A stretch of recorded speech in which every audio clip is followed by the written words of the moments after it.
শহীদ বুদ্ধিজীবীদের প্রতি রাষ্ট্রপতি ও প্রধান উপদেষ্টার শ্রদ্ধা, জুলাই সনদের ভিত্তিতে নতুন বাংলাদেশ গড়ে উঠবে আশা মুক্তিযুদ্ধ বিষয়ক উপদেষ্টার। কোন ষড়যন্ত্র নির্বাচন বাধাগ্রস্ত করতে পারবে না, নতুন করে শত্রুরা হত্যাকাণ্ডে মেতে উঠেছে, মন্তব্য মির্জা ফখরুলের। শহীদ বুদ্ধিজীবীদের প্রতি শ্রদ্ধা। হাদির উপর হামলায় ব্যবহৃত মোটরসাইকেলের মালিক গ্রেফতার, সন্দেহভাজন ফয়সাল ও তার পরিবারের ব্যাংক অ্যাকাউন্ট জব্দ।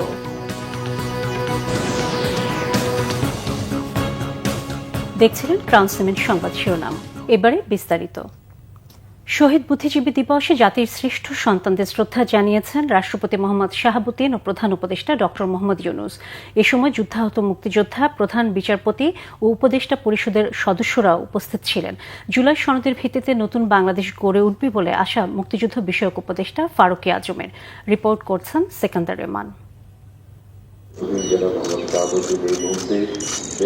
রবিবার ভোরে মিরপুর শহীদ বুদ্ধিজীবী স্মৃতিসৌধে শ্রদ্ধা জানান রাষ্ট্রপতি মোহাম্মদ শাহাবুদ্দিন।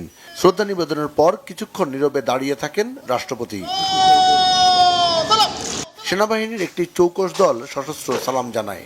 এ সময় বিউগলে বাজানো হয় করুণ সুর।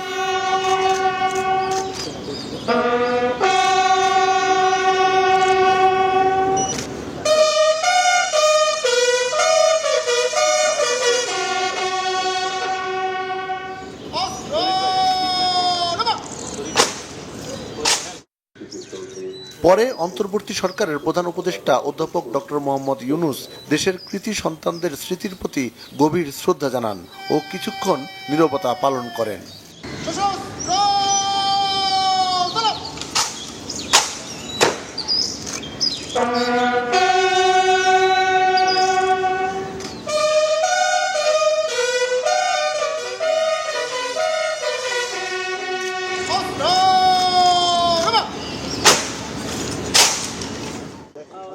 প্রধান উপদেষ্টা শহীদ বুদ্ধিজীবী পরিবারের সদস্য, যুদ্ধাহত মুক্তিযোদ্ধা, প্রধান বিচারপতি ও উপদেষ্টা পরিষদের সদস্যদের সঙ্গে কুশল বিনিময় করেন। এ সময় মুক্তিযুদ্ধ বিষয়ক উপদেষ্টা ফারুকী আজম জানান, নির্বাচনের মাধ্যমে নতুন বাংলাদেশ নির্মাণে এগিয়ে যাবে জনগণ।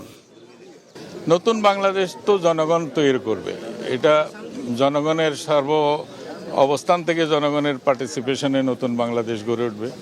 সামনে তো একটা নির্বাচন আসছে, সেই নির্বাচনে জনগণ অংশ নেবে, আনন্দ উৎসবের সাথে অংশগ্রহণ করবে এবং তার পরবর্তী পর্যায়ে জনগণের মতামতের ভিত্তিতে যে সমস্ত সরকার আসবে বাংলাদেশে আগামী ভবিষ্যতে, তার জন্য একটা জুলাই সনদ হয়েছে, তারই ভিত্তিতে নতুন বাংলাদেশ গড়ে উঠবে।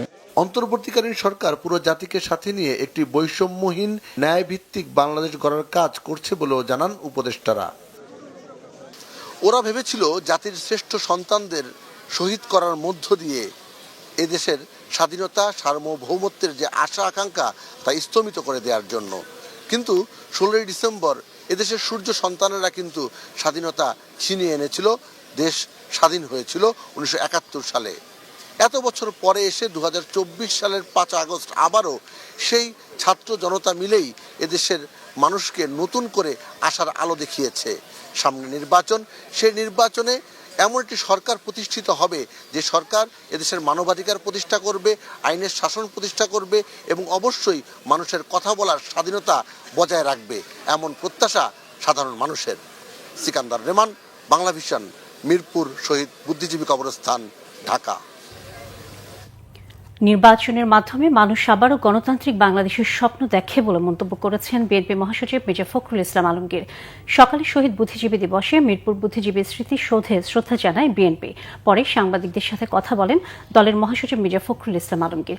তিনি বলেন, সব চক্রান্ত ব্যর্থ করে নির্বাচনের মাধ্যমে গণতন্ত্র প্রতিষ্ঠা করা হবে। ষড়যন্ত্রের বিরুদ্ধে নেতাকর্মী সহ সবাইকে সতর্ক থাকার আহ্বান জানান মির্জা ফখরুল ইসলাম আলমগীর। তিনি বলেন, কোনো ষড়যন্ত্র নির্বাচন বাধাগ্রস্ত করতে পারবে না।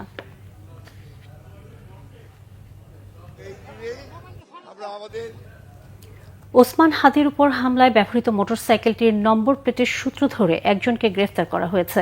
গতকাল রাতে মোহাম্মদপুর থেকে মোটরসাইকেল মালিক আব্দুল হান্নানকে গ্রেফতার করা হয়। অন্যদিকে হাদিকে গুলির ঘটনায় ফয়সাল করিম মাসুদের ব্যক্তিগত কোম্পানি অ্যাপল সফট আইটি এবং তার পরিবারের সব সদস্যের ব্যাংক অ্যাকাউন্ট জব্দ করেছে এনবিআর এর গোয়েন্দা সেল। সকালে ডিএমপির মিডিয়া সেন্টারে সাংবাদিকদের এসব তথ্য জানান ডিসি মিডিয়া তালিবুর রহমান। বলেন, হত্যার ঘটনায় হান্নান জড়িত কিনা সে বিষয়টি খতিয়ে দেখা হচ্ছে। ওসমান হাদিকে গুলি করা অপরাধীদের গ্রেফতারের সর্বোচ্চ চেষ্টা করা হচ্ছে। এরই মধ্যে শুটারকে শনাক্ত করা হয়েছে। এক প্রশ্নের জবাবে তিনি বলেন, অপরাধীরা পালিয়েছে কিনা এমন কোনো তথ্য জানা নেই। ভোটের মাঠের প্রার্থীদের নিরাপত্তার বিষয়টি গুরুত্ব দেওয়া হচ্ছে জানিয়ে নগরের আইনশৃঙ্খলা পরিস্থিতি স্বাভাবিক রাখতে চেকপোস্ট টহল কার্যক্রম বাড়ানো হয়েছে বলেও জানান ডিসি মিডিয়া। এদিকে রাজধানীর এভার কেয়ার হাসপাতালে চিকিৎসাধীন হাদির সার্বিক পরিস্থিতি অত্যন্ত আশঙ্কাজনক। শনিবার সন্ধ্যায় মেডিকেল বোর্ডের এক বিবৃতিতে এই তথ্য জানানো হয়। বোর্ড জানায়, গুলিবিদ্ধ ওসমান হাদির মস্তিষ্ক ব্যাপকভাবে ক্ষতিগ্রস্ত হয়েছে। অপারেশন সম্পন্ন হওয়ায় তাকে কনজারভেটিভভাবে ম্যানেজ করতে হবে। বর্তমানে তার কিডনির কার্যক্ষমতা ফিরে এসেছে। এর আগে শুক্রবার দুপুরে রাজধানীর বিজয়নগর এলাকায় দুর্বৃত্তদের গুলিতে আহত হলে ঢাকা মেডিকেল কলেজ হাসপাতালে ভর্তি করা হয় তাকে। পরে শারীরিক অবস্থা সংকটাপন্ন হলে রাজধানীর এভার কেয়ার হাসপাতালে নেওয়া হয় হাদিকে। গুম করে জয়েন্ট ইন্টারোগেশন সেল জেআইসিতে নির্যাতনের ঘটনায় সাবেক প্রধানমন্ত্রী শেখ হাসিনা ও তার নিরাপত্তা উপদেষ্টা তারেক আহমেদ সিদ্দিক ও 11 সেনা কর্মকর্তা সহ 13 জনের বিরুদ্ধে অভিযোগ গঠনের আনুষ্ঠানিক আদেশ দেওয়া হবে আজ। এই মামলায় গ্রেফতার থাকা 3 আসামি হল মেজর জেনারেল শেখ মোহাম্মদ সরার হোসেন ও 2 জন ব্রিগেডিয়ার জেনারেল মোহাম্মদ মাহবুবুর রহমান সিদ্দিকী ও আহমেদ তানভীর মাজাহার সিদ্দিকীকে সকালে ট্রাইব্যুনালে হাজির করা হয়েছে।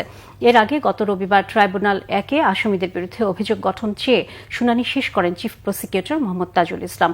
শেখ হাসিনা সহ 13 আসামির বিরুদ্ধে সুনির্দিষ্ট 5টি অভিযোগ আনে প্রসিকিউশন। এই মামলায় পলাতক আসামি ডিজিএফআই এর সাবেক 5 জন মহাপরিচালকের পক্ষে রাষ্ট্রনিযুক্ত আইনজীবী ও গ্রেফতার থাকা আসামিদের পক্ষে তাদের আইনজীবীরা অব্যাহতির আবেদন করেছেন। বর্ণাঢ্য আয়োজনে বরিশালে উদ্বোধন হয়েছে এমইপি গ্রুপের অঙ্গ প্রতিষ্ঠান এমইপি পলিমার ইন্ডাস্ট্রিজ লিমিটেডের নতুন পণ্য ইউপিভিসি পাইপ অ্যান্ড ফিটিংস। শহরের একটি হোটেলে এতে প্রধান অতিথি হিসেবে বক্তব্য রাখেন এমইপি গ্রুপের sales and marketing director Shakil Alam Chakladar. তিনি বলেন, এমইপি গ্রুপ সবসময় সর্বাধুনিক প্রযুক্তি ও উন্নত মানের কাঁচামাল ব্যবহারে প্রতিশ্রুতিবদ্ধ। ইউপিভিসি পণ্যেও সেই মান বজায় থাকবে এবং গ্রাহকদের সেবা বিক্রয়োত্তর সেবা নিশ্চিত করা হবে। আরও বক্তব্য রাখেন ডিজিএম অপারেশন তানভীর হাসান। উপস্থিত ছিলেন উইনার টিমের head of sales Mohammad Sheikh Aslam Hossain এবং মার্কেটিং ও বিজনেস অপারেশন বিভাগের এজিএম শাকিল রায়হান সহ স্থানীয় ডিলার, স্যানিটারি ব্যবসায়ী ও বিশিষ্ট ব্যক্তিবর্গরা।